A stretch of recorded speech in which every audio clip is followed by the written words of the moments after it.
Okay, let's talk about that 15-minute musical earthquake that pretty much stops the world once a year, the Super Bowl halftime show.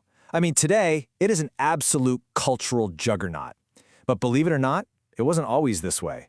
We're going to dive into how it went from, a simple intermission to one of the biggest stages on the entire planet. You know, that quote from Scarlett Johansson just hits the nail on the head, doesn't it? That's exactly the vibe. It's live, it's massive, and it is completely unpredictable. I mean, think about it. From Lady Gaga literally dropping from the roof of the stadium to Rihanna's surprise pregnancy reveal, the modern halftime show is just pure high-wire entertainment where anything can, and you know what? It often does happen. And this number right here is the kind of scale we are talking about, 135 million people. To put that in perspective, recent halftime shows have pulled in viewership numbers that are just staggering. Often, and get this, more people tune in for the halftime show than the actual game. Seriously, let that sink in. This isn't just a concert, it's a global phenomenon, all crammed into just 15 minutes. So yeah, that brings us to the big question, right? How in the world did this happen? How did a simple break in a football game, the time everyone used to run and grab another snack, transform into the biggest stage in pop culture? To figure that out, we've got to look at how it all evolved. All right, so let's jump right in at the peak of its power, the modern era. And a recent show is the perfect example of just how incredibly influential and, how controversial this platform has become. So, let's look at a prime example, the 2026 Super Bowl, headlined by Bad Bunny. This show became the most watched in history, and it wasn't just about the numbers. Having the first solo Latin act headline wasn't just a performance, it was a huge cultural statement, broadcast to the entire world. And wow, did that statement immediately ignite a firestorm. I mean, on one side, you had this backlash from some conservative figures who are criticizing the choice, the themes, all of it. But then on the other side, you can see the NFL's strategy clear as day. The league knows it has over 39 million Latino fans, and that audience is absolutely essential for growth. So this performance, it was a direct, powerful play to connect with that massive fan base. It just perfectly shows you how the halftime show is this wild mix of entertainment and, a cultural battleground. Okay, but to really get how we got to this point, we have to go back. We're rewinding the clock to one single pivotal moment back in the 90s. This was the performance that literally changed everything. For decades, the halftime show was, let's be honest, it was pretty skippable. The very first one in 1967, college marching bands. Through the 70s and 80s, you got these theme pageants, stuff like A Salute to Louis Armstrong. But then, 1992 happened. And it was a full-blown crisis. A rival network put a special live episode of the comedy show In Living Color on TV right against halftime, and a whopping 22% of the Super Bowl audience just changed the channel. Suddenly, the NFL had a huge problem on its hands. So, the halftime show was basically on life support. The league absolutely had to do something big, something dramatic, to win people back and make those 15 minutes a real event, not just some afterthought. And their solution? Well, it was a total game changer. They went for the biggest nuclear option in entertainment. They called the single biggest star on the planet, Michael Jackson. Yep.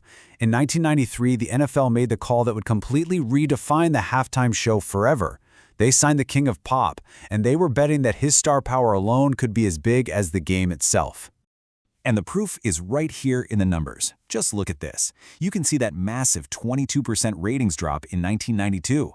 But then, look at 1993. For the first time in the history of the Super Bowl, the viewership actually went up during halftime.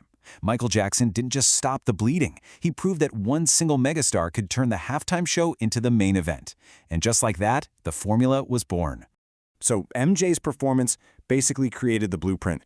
And for the next 20 years or so, the NFL and a whole parade of superstars just kept building on it, transforming the show from, a simple pageant into an absolute pop culture spectacle. And I mean, the floodgates just blew wide open. Suddenly, you had rock legends like the Rolling Stones and U2 taking the stage. Then came the pop megastars like Madonna and Beyoncé putting on these huge cinematic shows. And hey, even controversy. Yeah, we're talking about the infamous wardrobe malfunction. It just created more buzz. The show just kept getting bigger, louder, and way more important every single year. And this is such a crucial point. The show evolved beyond being just entertainment. It became a platform. artists started using those 15 minutes to make really powerful statements. I mean, you can't talk about this without mentioning Beyoncé's 2016 performance of Formation. That was a powerful, unapologetic celebration of Black culture and activism broadcast on the biggest stage in America. It was official. The halftime show is now a true cultural platform. Okay, so let's fast forward to the present day. Because in 2020, another huge shift happened. This time it was behind the scenes, and it really cemented the show's focus on cultural relevance and diversity. So what happened? The NFL partnered up with Rock Nation. That's the entertainment powerhouse founded by Jay-Z. And this deal was a really big deal. It was tied to the league's Inspired Change initiative, and it basically sent a clear signal that they were committed to featuring a more diverse lineup of artists, the people who are really at the center of modern music. And this quote from Snoop Dogg really says it all, doesn't it? He performed in that first ever hip-hop focus show in 2022, and he gets it. The whole philosophy behind who gets booked for the show changed. It became less about just grabbing a legacy act and more about reflecting the music that is actually driving the culture right here, right now. Okay, so all of this leads to a pretty fascinating question, right? You've got this massive global audience, all this cultural weight. So what's the actual paycheck for what is arguably the biggest gig on Earth? Well, the answer is probably not what you think. Get ready for this. The performance fee is zero. Zilch. Nada. That's right, the NFL does not pay the headliners to perform. So what's the deal? Well, the real paycheck is exposure on a scale you just can't buy. After Rihanna's show, her Spotify streams exploded by 640%. When Lady Gaga performed, her album sales spiked over 1,000%. It is, without a doubt, the most valuable commercial in the world, boosting everything from music sales to brand deals basically overnight. So when you step back and look at the whole picture, the journey of this 15-minute show is just remarkable. It's a story of evolution that really mirrors the huge shifts in American media and culture itself. And really, you can boil it all down to these three major steps. First, it was just intermission filler, right? Marching bands and pageants.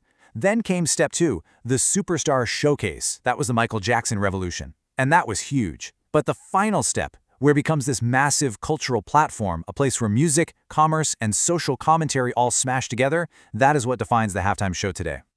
So what does this all mean? It means the Super Bowl halftime show is so much more than just a break from the game. It's become this super concentrated, high-stakes reflection of our culture. What we're buying, what we're listening to, and yeah, even what we're arguing about. And that just leaves us with one final thought to chew on. If this stage really is a mirror reflecting our culture back at us, it really makes you wonder, doesn't it? What is it going to show us about ourselves next year and the year after that?